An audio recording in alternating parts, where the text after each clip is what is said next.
Imagine this. August 1969. Hollywood. The city is glowing with lights, music, endless parties. Fame, beauty, glamour, the American dream at its brightest. And right in the middle of this dream lives Sharon Tate, only 26 years old, a rising movie star, breathtakingly beautiful, married to director Roman Polanski, and just weeks away from giving birth to their first child.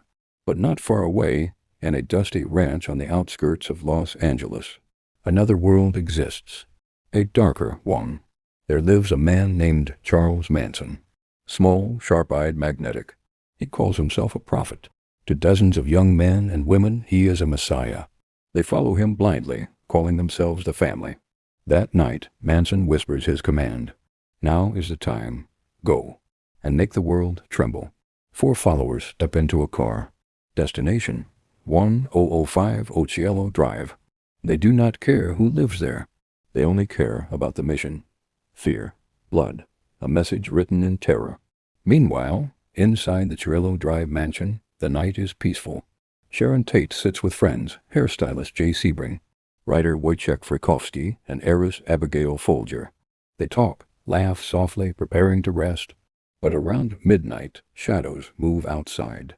4 strangers break in, armed, cold, determined.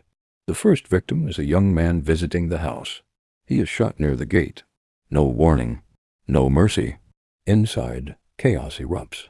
Screams, struggles. Sharon begs them, please. I'm about to have a baby. Don't hurt my child. Her voice cracks in desperation. But the killers do not listen. To them, this is not murder. It is the mission. One by one, her friends are tied, beaten, stabbed. The house turns into a stage for horror, and Sharon, terrified and pleading, becomes the final target.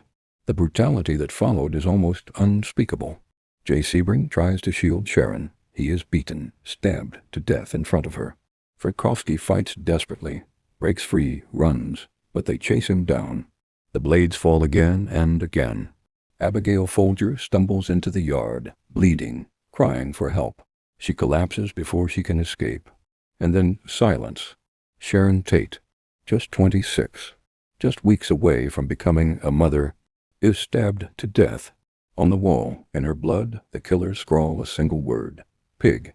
Morning comes. Police arrive. Reporters swarm.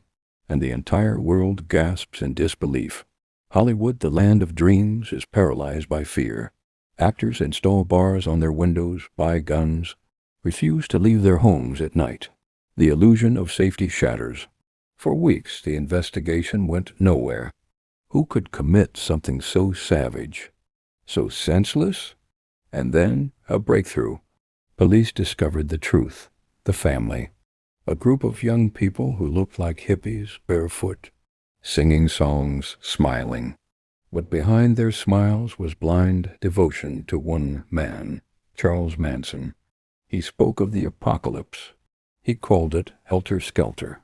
He told his followers that murder would trigger chaos, and from the ashes a new world would rise. They believed every word. The trial was a spectacle. Manson carved an X into his forehead. His girls sang in court, smiled at reporters, even confessed proudly. They said, "We did it for Charlie." It was chilling, and it shook America to its core. By the way, if stories like this fascinate you, don't forget to subscribe. More true crime cases are waiting. Finally, justice came. Manson and his family were sentenced to life in prison. But the fear they created, it never truly left. Even today, decades later, the Tate murders remain a symbol of how fragile safety really is. And once again, if you want to hear more haunting stories like this, make sure to subscribe. It helps us keep the fire burning. Finale. And so here we are, sitting by the fire, staring into the flames. The night feels darker after this story. The murder of Sharon Tate was not just another crime. It marked the end of innocence, the death of the carefree 1960s, the death of the summer of love. It reminds us of something chilling. Evil can hide behind music. behind smiles, behind the promise of peace. And when it finds followers, the world trembles. This was True Crime Vault Stories. Stay safe, stay curious, and don't forget, subscribe to our YouTube channel, True Crime Vault Stories.